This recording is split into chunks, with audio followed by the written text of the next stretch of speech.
Okay, let's set the scene. Ancient Rome, an emperor has died. Yeah. But this isn't just, the end of a life. It's the start of something, well, extraordinary, a journey, a very specific, maybe even peculiar trip straight to the stars to join the gods. Exactly. And this deep dive is all about that whole idea, Roman imperial ascension. This Mm-mm. concept that deceased emperors and sometimes, yeah, members of their family too, could undergo this kind of miraculous transformation, becoming divine, traveling up to the celestial heavens. And the really fascinating part, and this is the source material for our dive today, is how they actually tried to show this. I mean, it seems impossible, right? We're Ah. looking closely at the visual stuff they left behind, images on coins, intricate cameos, those grand public sculptures. Right. These weren't just pretty pictures, they were deliberate attempts to depict the ultimate miracle, a human becoming a god, crossing that barrier between earth and heaven. So, our mission for you in this deep dive is to really unpack how the Romans envisioned this, how they depicted the transformation, explore the significant challenges in showing something so abstract, so miraculous, and also to understand how deeply gender was woven into these images. It's quite striking. Yeah, we're going to guide you through the key insights from this material. We'll look at the surprising details hidden in these artifacts and talk about what they tell us about Roman power, their culture, and, well, how they literally pictured the divine. So let's start with the core idea itself, imperial ascension. Funeral pyre to godhood, it sounds fantastical. It is pretty peculiar, isn't it? Especially when you realize it wasn't just emperors. It could be their wives, or in one case we might mention later, even a baby daughter. And each deification wasn't automatic. It was complex, political, social. It involved decisions, public affirmations, and yeah, a significant amount of collective, well, suspension of disbelief, you could Yeah. say. Yeah, you couldn't just announce it and expect everyone to buy it. You had to sort of make it feel real, or Sure. at least provide a convincing visual story. Exactly. And that's where the images were so important, the sculpture, the engravings. Their aim was to narrate this miracle of metamorphosis, trying to capture that translation from earthly power, which was already immense, to something even more boundless, divine existence. And these images, they weren't just for remembering the dead. They were deeply political. They had what the source calls paradigmatic significance, meaning they served as models, templates for future rulers. They legitimized the current emperor by linking him back to his deified ancestors, and they helped structure the dynasty's future. They were visual statements about the permanence of divine royalty, way beyond the temporary funeral show. Okay, so the goal was to depict a miracle, a transformation from here to the beyond. Visually, that sounds like an incredible challenge. How do you even start to show an impossible passage like that? That is the central puzzle, isn't it? The thing these artists were grappling with. And you see this tension in the images between like a very literal depiction showing the mechanics of going up and trying to convey it through more sophisticated visual metaphors. And this challenge, it led to different interpretations, not just now, but back then too. The sources bring up Franz Cumonn, a scholar who looked at these images and was, well, let's just say not very impressed. Cumont, yes. He saw these methods, these ways of showing ascension as most primitive, that's his term. He felt they were based on a really basic idea, just lifting a heavy object, barely separating the body from the soul in the depiction. He kind of dismissed them as religious survivals, which only vulgar minds still interpreted literally. A bit harsh, perhaps. So he really disliked the winged figures carrying people, or using things like chariots or eagles for what he saw as a spiritual journey. Pretty much. He clearly valued abstract philosophy, the spiritual side of things, over what he perceived as the crude physicality in these religious images, winged hybrids, mechanical means. He wasn't a fan. Okay, but the source material we're looking at offers a strong counter-argument. It suggests Cumont maybe missed the point entirely. Absolutely. The argument presented is that Cumont's view fails to appreciate the work of the imagination going on here. This wasn't primitive. It was actually a pretty sophisticated visual rhetoric. It was designed to make transcendence, this huge abstract idea, understandable. How? By using analogies to things people could understand from everyday life, climbing, riding a horse or chariot, flying like a bird, being carried. This is the politics of representation in action, using visual language, finding strategies to show sanctification as a vital part of imperial power, translating the miraculous into visuals everyone could grasp. Fascinating. So it's not just a technical drawing problem, it's rhetorical. How to make the unbelievable look believable, or at least symbolically potent. And as they wrestled with how to show this journey, something else always seemed to enter the picture. Gender. always. And it always made a difference. Even in Roman culture, which was, heavily male-dominated, gender really shaped how new deities were created and shown. So the emperor becomes a male god, okay? But remember, some early deifications included women, Augustus's sister Drusilla, Livia eventually, even Nero's infant daughter. That immediately brings up questions, doesn't it, about the divine family. If the emperor's a god, is his wife automatically a goddess? Was the monarch seen as this solitary divine figure, or were they part of a divine household, the Domus Deuina? Exactly. How were empresses fitted into this divine setup? Was it about being a wife, a mother, maybe a kind of divine queen mother figure? The whole business of styling autocracy, especially divine autocracy, necessarily pulled in ideas about social connections, about personhood, which for the Romans were just fundamentally structured by gender. Okay, let's get into the visuals then. The sources say Romans didn't exactly walk to eternity. They were driven or taken for a ride. More like a celestial taxi service than a hike. Yes. Topmobile style, not walkabout. They needed transport to get from the pyre up to the heavens, and one key way they showed this was with winged figures. Angels, basically. Like on that huge base from the column of Antoninus Pius. I've seen images of that Antinous and his wife Faustina being carried up by this enormous winged figure. That's a classic example. The source describes the carrier as, well, gorgeous, totally nude, with these massive wings spread wide like a jumbo jet. This is exactly the kind of image Cumont struggled with. And this figure is carrying a big sphere with a snake wrapped around it, maybe symbolizing eternity or the cosmos. And then there's that amazing cameo, the Grand Camée de France. There's a figure supporting Augustus way up at the top, right? Yes, but a different kind of carrier. This one is a wingless male figure, often identified as Aeon, eternity personified. He's dressed in this sort of oriental-style tunic, leggings, a cap also holding an orb, supporting the deified Augustus. The source calls him a wingless wonder blown in from the orientalizing imaginary. A great phrase. Oh, wingless wonder. Okay. And wasn't there a female carrier shown somewhere, too? Yes, on the relief of the Apotheosis of Sabina, Hadrian's wife. She's being carried upwards by a large, winged female figure, described as an Amazonian angel, holding a kind of broomstick torch. The source points this out as a visual gender inversion, literally women on top, compared to the male witnesses below, like Hadrian. This female carrier is even compared to the figure of Dawn on the breastplate of the famous Augustus Prima Porta statue. So you've got male carriers, female carriers, winged, wingless. But this raises an interesting point about agency, doesn't it? Is the person being deified actively going, or are they just, well, luggage? That's a crucial question the images force us to ask. Does the emperor or empress look like they're in control or just being passively transported? Angelic transport, being carried by someone else, could be visually tricky for an emperor's dignity. A powerful warrior becoming, a god of inaction. Carrying an empress might seem more acceptable visually, perhaps. But a mighty male ruler being carried, that needed careful handling in the image. Okay, speaking of powerful symbols, another huge mode of transport was the eagle, right? Yes, the eagle. Incredibly potent symbol. It bundles together the military supremacy of the legions, their standards, with Jupiter's own symbol as king of the gods.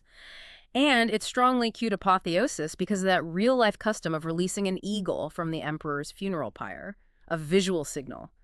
His soul is ascending. And you see eagles everywhere in imperial art connected to this, yeah, on coins, sculpture. Everywhere. There's a Julio Claudian cameo showing a young prince actually riding an eagle while victory crowns him.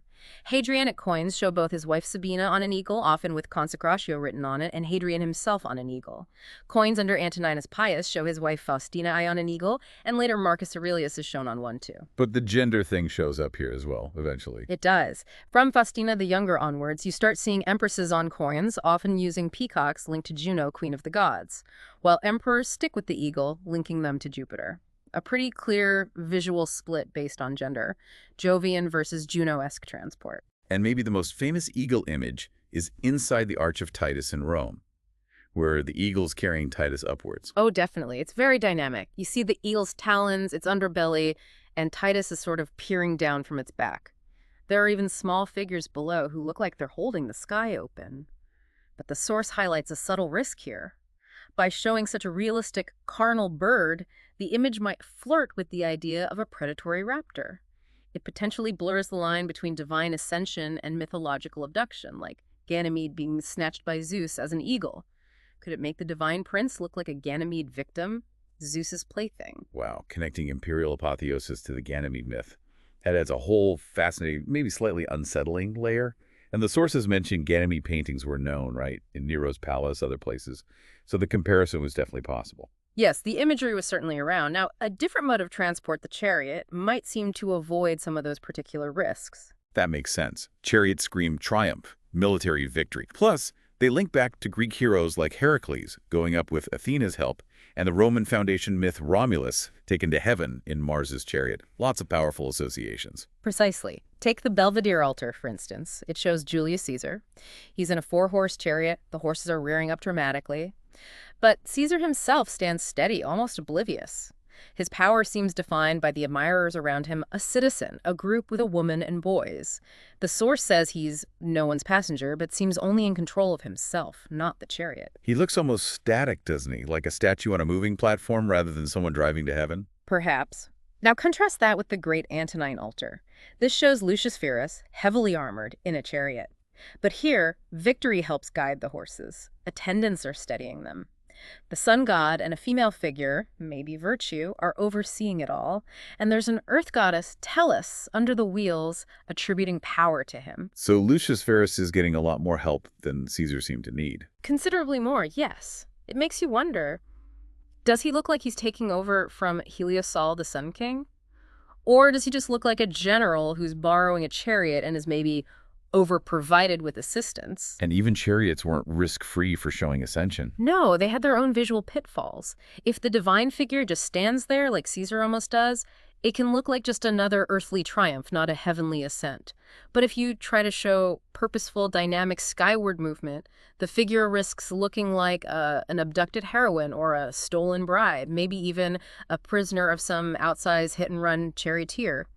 Even in Greek art, Heracles often just looks like he's clinging on for dear life, while it's the female superpower Athena who's really in control of the horse's virility. So whether it was angels, eagles, or chariots, depicting this journey was visually complex, and gender consistently played a key role in how it was shown, how it was understood, even the visual risks involved. Absolutely. And you can see this emphasis changing over time, from maybe an earlier focus on a very Roman militaristic masculinity. Think of that solo Julius Caesar on the Belvedere altar, moving towards a more sort of Hellenizing cosmopolitan vibe. Especially in the 2nd century CE, you see increasing emphasis on marital harmony, on showing the imperial couple together, like Antoninus and Faustina ascending as a pair. So more stress on the divine imperial wives and the whole idea of divine marriage, divine conjugality. Yes, it clearly fueled debates at the time. Should widows rejoin their husbands in heaven? What if an emperor remarried? Which wife gets deified? Should they ascend as a couple?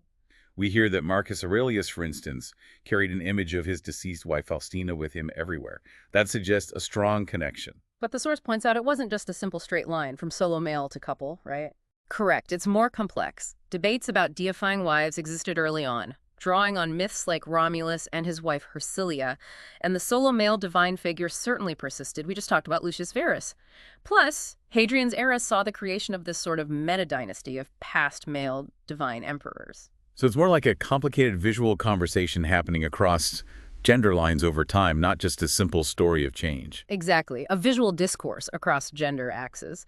And we can see the full complexity playing out on that Antoninus Pius column base again.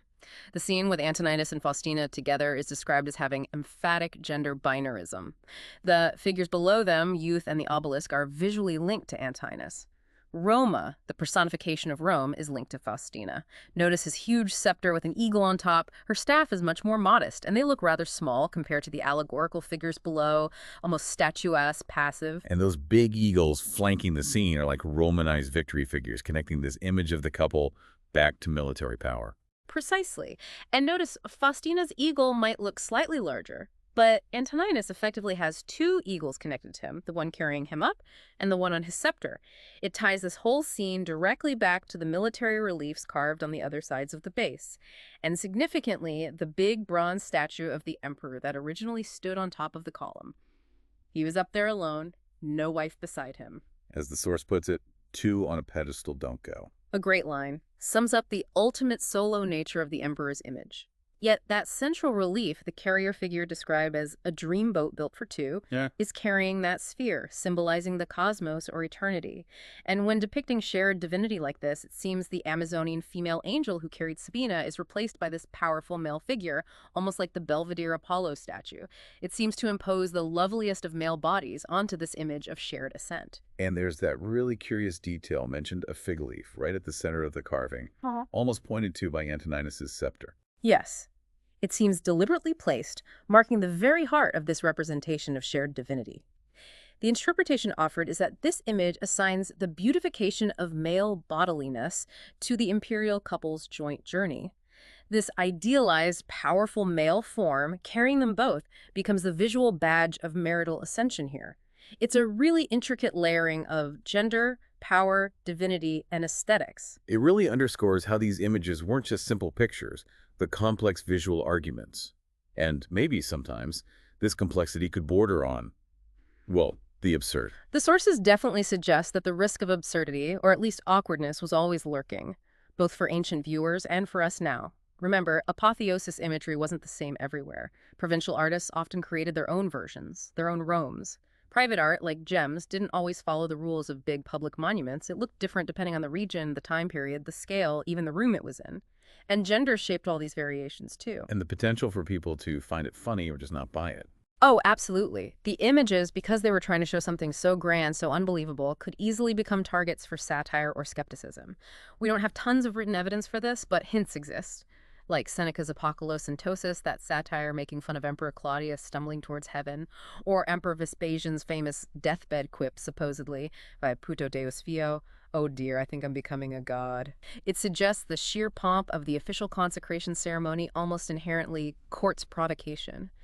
If we only treat these images with solemn gravity, as Cumont perhaps did, we miss a lot of the potential nuance, the humor, the awkwardness, the visual absurdity. Like that little bronze coin showing Domitian's baby son. Yes, that's a fantastic example. A naked baby standing on a globe reaching for the stars.